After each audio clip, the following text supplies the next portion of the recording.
The Dane and Derek Show is an uncensored, unfiltered podcast. Content warnings can be found in the episode description.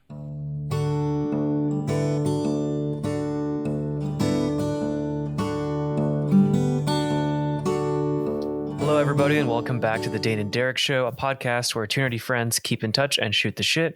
My name is Benig-Aiello. I'm a writer, director, and avid tabletop RPG player. And with me, as always, is my good friend, Dane. Hey, I'm Dane, writer, musician, podcaster, lover of tabletop RPGs and music, bands, artists of all kinds. Yeah. So these next 3 weeks are going to be interesting because we're doing an idea we've tossed around for a little bit now, which is a battle of the bands. Hell yeah. Yeah, specifically the greatest bands we can think of. Yes. To be clear, this is not our favorite bands. These are bands that we think are some of the greatest of all time. Correct.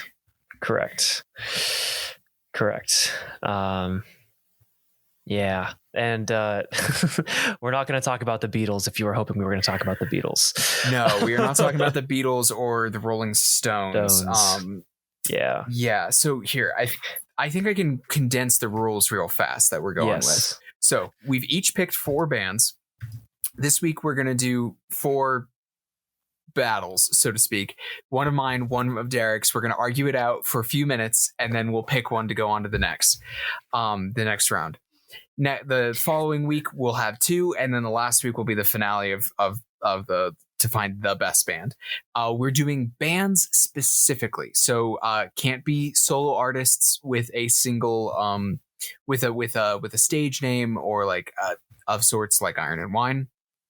And it also means that we are disqualifying people, like Willie Nelson, who just they go by their own, or rappers like Chance the Rapper or Childish Gambino, where it's like it's really a solo act. So these are bands, which does by and large lean us towards the rock, pop, punk zone.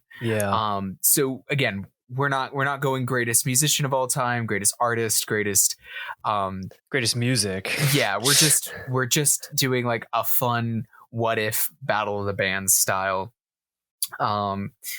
deal. We also are, these are all fantastic bands, and you should go take a listen to them when you do. Yeah. So Derek, do you want to give your 4? Yeah, I'll give my 4. So Nirvana, Van Halen, Blink-182, and The Pillows. Very nice. I will give who's going up of mine against yours. So to face Van Halen, I have brought Led Zeppelin. To go against Blink-182, I'm bringing the Arctic Monkeys. To fight off Nirvana, I've brought Queen.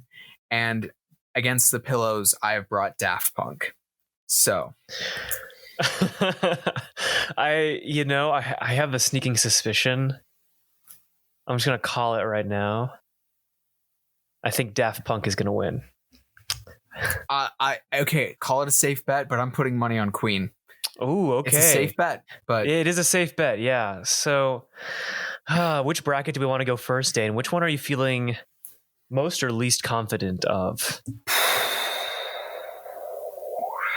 Honestly, I think we need to go about as classic, like battle of the bands, like rock bands as we can go. I think we have to start with Van Halen versus Led Zeppelin.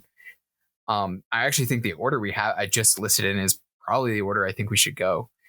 Because outside of maybe the Beatles versus the Rolling Stones, I don't know how much more classic a pair of like rock bands could be in a sense. Yeah. So let's start with that. Okay. So we have 4 bands put out right now, and I am going to give us a timer of 5 minutes for each. We can go over a little bit, but that's just our goal. All right. Ready? Yeah. Let's Set, do it. Go. All right. Give me your opening pitch for Van Halen versus Led Zeppelin. I mean, Eddie Van Halen, one of the greatest guitarists of all time. They have their they're quite electric on stage, you know, literally, and in terms of the music. And they've had so many like albums with so many hits and different kinds of sounds, and I mean, they were still going super strong for a really long time, you know, until Eddie Van Halen passed away. And I think that for me, Van Halen was sort of the introduction to a lot of that 80s like rock and roll. And I feel like, and it was weirdly enough through the Power Rangers movie, because like their song, I think Dreams is in that movie. But yeah, I like their use of synths and electric guitar, and I think it's great. It's a lot of fun. They're definitely, I would describe Van Halen as a little forward looking as far as rock bands go. Yes. What okay. Eddie Van Halen, totally. I bring you Robert Plant and Jimmy Page though. Yeah. Yeah. So Led Zeppelin was running from 1968 until 1980, which is a pretty long time. I know they did some reunions at some point. My argument against like the raw joy and like push that is Van Halen is the range of Led Zeppelin. Led Zeppelin goes all the way from like Black Dog, right? You know, yeah, all the way over to like Stairway to Heaven, Kashmir, and of course, Brain, Don't Do This to Me, Immigrant Song, right? Oh, right, they did Immigrant Song. Yeah. Oh. So they go all the way from that like hard rock pushing in that direction that I would eventually become metal, all the way to like, there are very few rock ballads that are more rock ballady than Stairway to Heaven. So like I would describe in the way that I would describe Van Halen as like forward looking and progressive, I would describe Led Zeppelin as like epic, like has an epic side to them. And they do have like a certain, here's a point that I will argue for them that is close to you and I's heart. They were like Lord of the Rings fans. They were fantasy. Their music has a fantasy tinge to it, a mythology tinge to it. So that's my initial pitch. So here's the next stage. I will put forward the song I would have them play against Van Halen is Immigrant Song though. Interesting. Yeah. Yeah, that's I feel like Van Halen's a little bit at a loss here because like Immigrant Song is such an iconic song, and like you could like pair like Panama or like Jump against it, but it there's something about Immigrant Song that's a little bit more, I think, tangible. Like right, like if you played, like I feel like Jump can hang with Immigrant Song, but then if I were to like schedule out this fight, I'd be like, okay, raise them Kashmir, and then whatever they play next, finish with Stairway to Heaven. Yeah, and that's where it kind of, if you start with Jump and then you go into like Dreams or Panama, it's like not quite. Van Halen loses speed very quickly.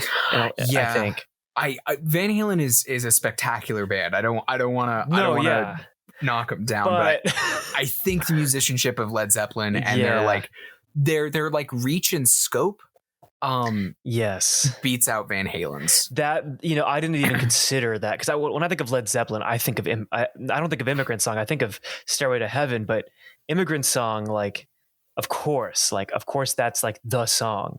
Yeah, like it shows a huge amount of range, and right. I mean, yeah. I think I know a lot more people that know Led Zeppelin songs on guitar than they do Van Halen songs too. Like, I think Led Zeppelin's had a longer life, right? Yeah. Like this is a silly thing, but like Led Zeppelin was heavy in the soundtrack of like Thor Ragnarok, right? Like they're still in the Marvel movie mainstream, you know? Yeah, I can't think of the last time I saw Van Halen in a movie besides the Power Rangers movie, which was in the 90s. Yeah. All right. So does this one go to Led Zeppelin? Yeah, Led Zeppelin takes the cake. Cool. We're right at time. So I'm going to... Wow. All right. Led Zeppelin. All right. Fantastic.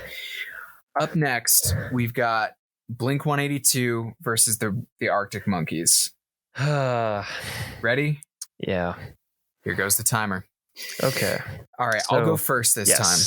Okay. Yes. Arctic Monkeys. There are not many true rock bands that are modern left that aren't like the Arctic Monkeys are touring, and they are like true blue rock, you know. Mm-hmm. They even kind of still stem from that like British invasion style of rock even. Mm-hmm. So I think that they're really classic. I think that their sound is unique while still building off of bands like, you know, the Beatles, the Rolling Stones, Led Zeppelin, the Who, Van Halen, all of that. They're in a lot of ways, to me, they are the like inheritors of that, with like some of like the Sex Pistols punk in there.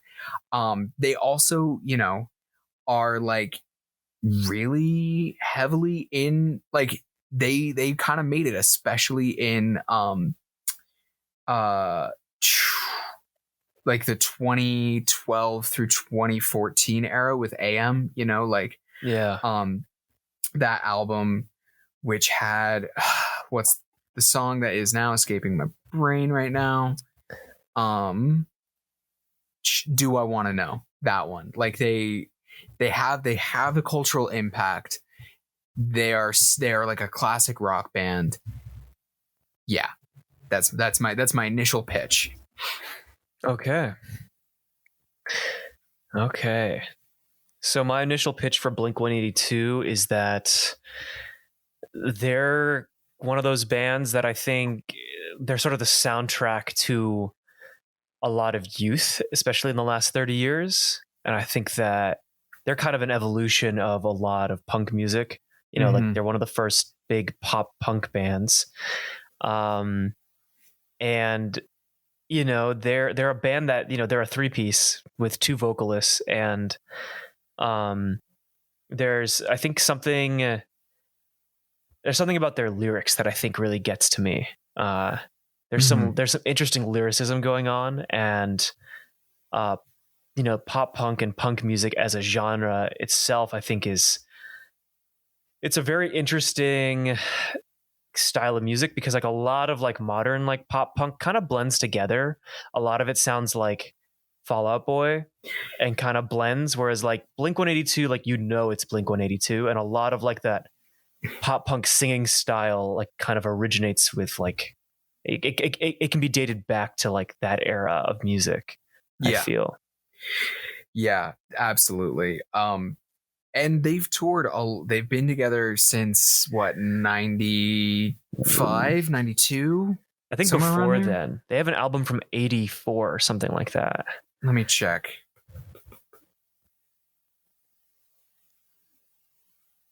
Yeah, first like studio release was 95, but they started in 92. Yeah. Okay. So what song would you put up against of theirs? Like, what's their... I would probably put up either Adam's Song or... Yeah, I'd put up Adam's Song. It's kind of a weird pull, but I would put that up. Yeah, I think for the Arctic Monkeys, I would say Do You Want to Know? Like, or Do I Want to Know? I think that would be like the one that like could stand up to it.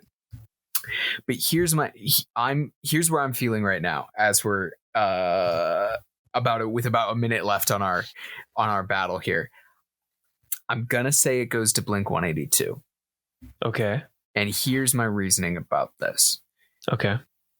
Blink-182 at this point is starting to show up as referenced by other musicians now. Their impact is far greater than the Arctic Monkeys. Yeah.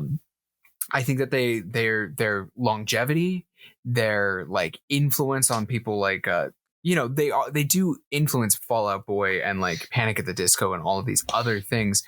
I feel like their influence in music is far, far greater than the Arctic Monkeys. Like if the Arctic Monkeys are the inheritors of something, Blink-182 has something that other people can inherit, and I think that makes they would be like the winner in that case.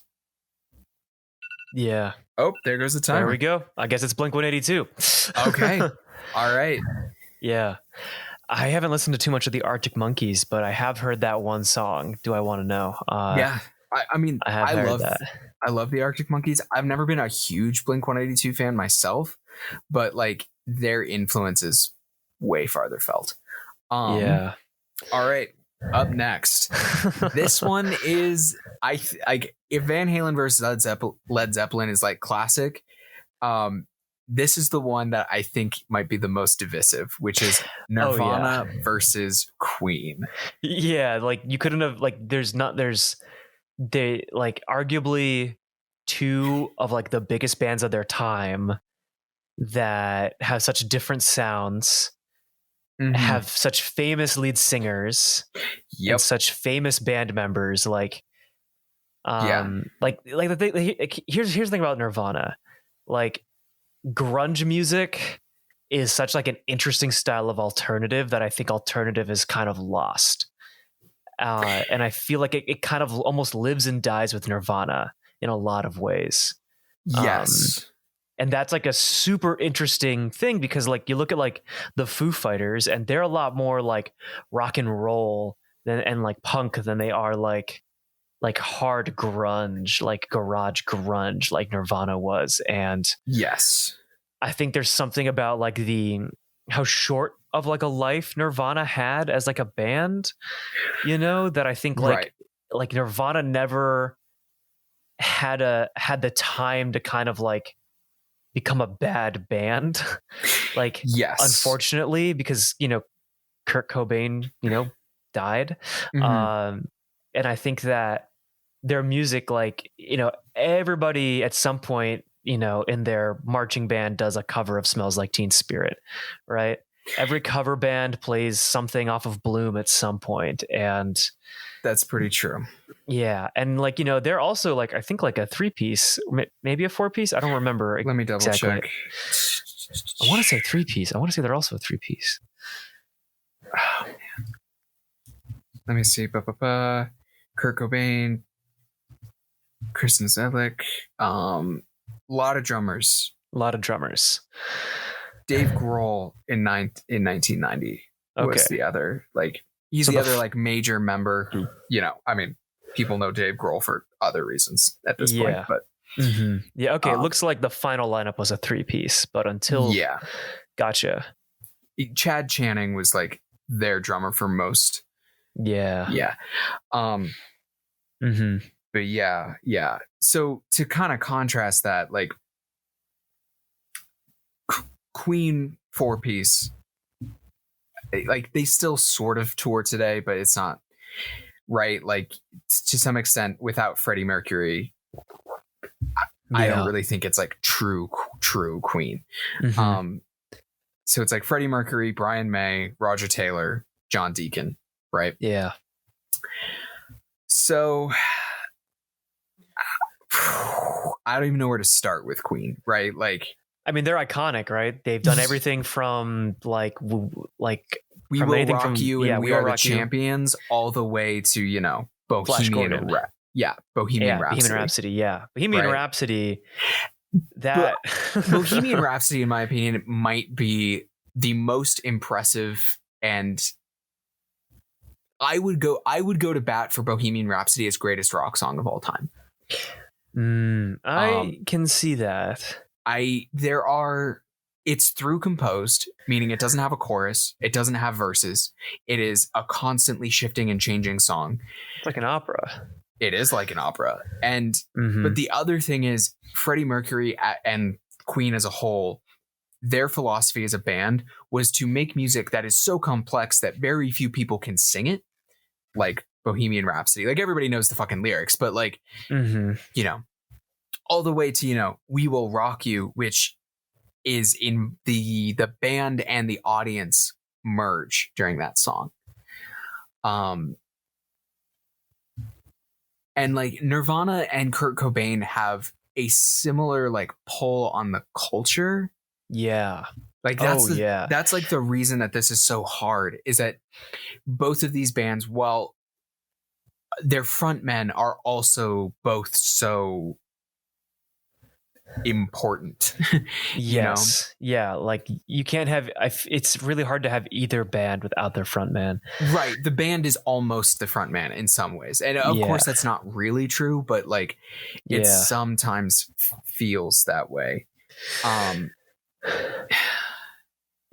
So I think where my brain kind of falls is like, if we're taking into like impact, right? And like the kind of music that we still know of, like, you know, both bands are still getting like movies made about the bands. True. There was that Kurt Cobain documentary, and then there was also the Freddie Mercury movie. Yeah, the fictionalized Freddie Mercury movie. Yes. Yeah. And then you know, both bands still have music in movies. You know, whether it's A Knight's Tale or like some like rock and roll movie, they both still have music in it. Our timer just went, but we're gonna need more. We're gonna need more. Yeah, we're gonna need more. I think for me, like, I guess here's a question, Dane. Which band do you think has had more of an influence on modern music?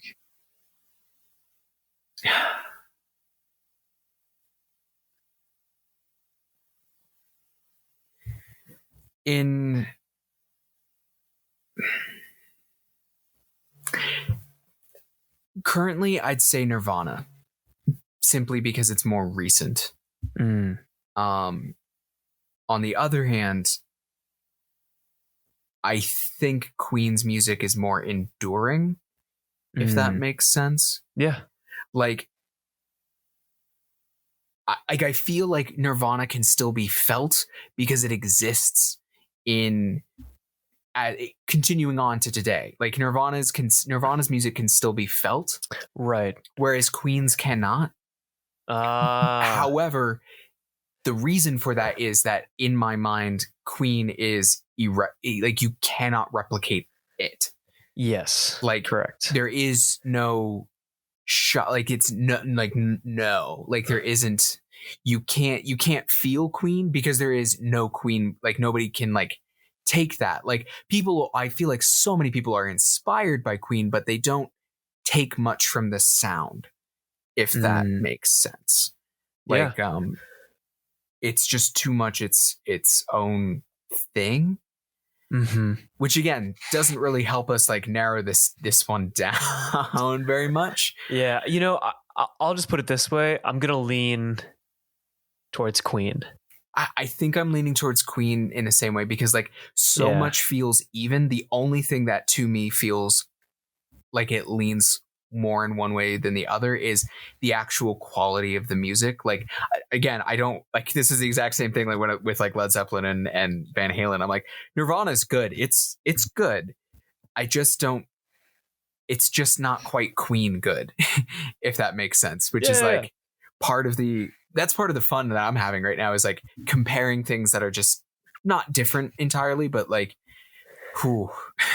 like Nirvana versus Queen. I know, right? Yeah, I'm gonna vote Queen on this one. All right, let's go with Queen. All right, which brings us to our final one. Yes, it does. The Pillows versus Daft Punk. Okay, so I don't have that many reasons for putting in the Pillows. I really love the Pillows. I really love their alternative sound.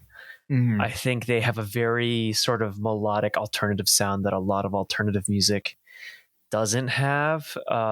They also did the soundtrack to Fooly Cooly, which is a great anime. And I think I like the sort of like tone and like a lot of the music, but they're not a band that people would know right off the bat, which is an acknowledged weakness. They were kind of my wild card.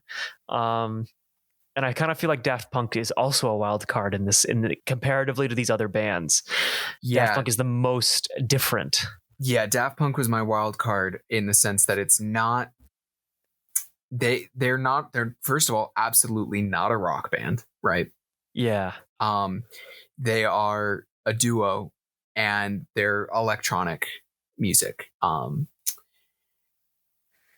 What I definitely think Daft Punk 100% has over the Pillows is the fact that they are wildly more famous. Oh yeah, especially with their release of Get Lucky.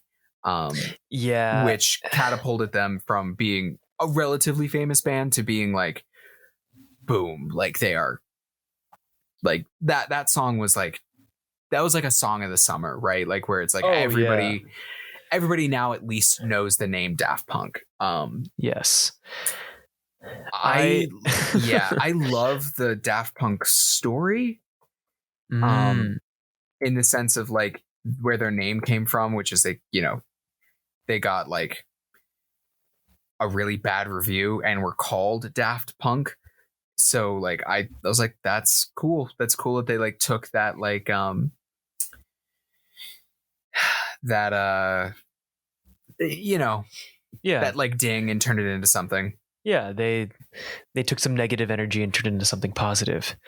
I think it's a no-brainer, Daft Punk, like, because like you think about the kind of influence their music has had on electronic music as a whole, and movies and movie soundtracks and like video game soundtracks, like beyond music, they're the way that they have created beyond the music industry. Their music has had an influence on how music is used in other mediums, and I think that catapults them pretty far forward. So certainly, and they have a certain mystique around them due to the fact that like they wear helmets. They wear the helmets and like the masks and stuff. Like it's very cool what they do. And like the Pillows are like a really good band, and I think more people should check them out.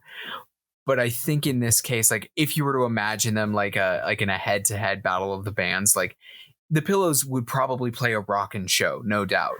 Oh yeah. And then like Daft Punk could get up there and play Get Lucky, and then like harder, it's like better, faster, stronger, and then it's just like, oh, then like right. It's like that scene in Scott Pilgrim if Sex Bomb loses the DJ battle, the battle of the bands. Yeah. Which I was just thinking, Sex Bomb would have been a great wild card band to throw in. That would have been fun. That would have been really fun. But I think we should give it to Daft Punk. Because I think I really want to see Daft Punk versus Queen. That's where I'm putting my money. Mm-hmm. Okay, so that's that. Yeah, that's it for this week. Right. Next week we're gonna talk. It's gonna be Led Zeppelin, Blink-182, Queen, and Daft Punk duking it out to see which two will make it to the final round. Right, and so it's Led Zeppelin versus Blink-182 and Queen versus Daft Punk. Yep. All right. Oh man. God damn. Yep. I'm rooting for Daft Punk, but I'm still in Queen's corner. But I after talking Led Zeppelin, I'm feeling way more like I'm feeling them way more than I thought. Yeah. I actually have a lot of faith in Blink-182 though. I really do. Me too. I'm surprised they made it. It's their deep. They have like just such deep roots in music, especially right now, that I'm just like, it's really hard to write them off. Yeah. No. Yeah. Totally get it. All right. Okay. That's going to be it for this week, folks. You can see what movies I'm watching on Letterboxd at Benig-Aiello. And Dane, where can we find you and your work? You can find me online at danewrites.com. Has links out to my writing, podcast, music, Twitter, which all update pretty regularly. So you can go check all that out. Cool. Well, we'll catch you next week for part 2 of our Battle of the Bands. See you then.